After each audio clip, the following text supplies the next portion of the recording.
Hola, me llamo Lucia. In Afrikaans beteken dit, hallo, my naam is Lucia. Baie mense ken nie my regte naam nie. Hulle noem my en my familie net caminantes. Dit beteken, mense wat loop. Hoekom noem hulle ons dit? Waar ek vandaan kom is die lewe baie moeilik. Daar is geen kos of medisyne of selfs skole nie.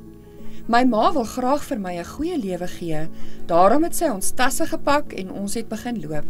Ons loop oor berge, ons loop in die hitte en in die koue, in reën of in sonskyn.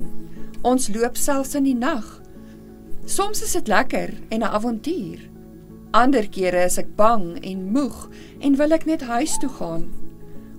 Maar ons bly loop en soek na 'n beter plek om te bly. Dit is nie maklik nie, maar ons is dankbaar vir die gawe mense wat ons help. Hulle gee vir ons kos en water, hulle gee vir ons medisyne en 'n plek om te rus, en as ons nuwe tuiste gevind het, sal hulle my ook help om skool toe te gaan. Ek hoop dat ons vinnig ons nuwe woonplek sal vind.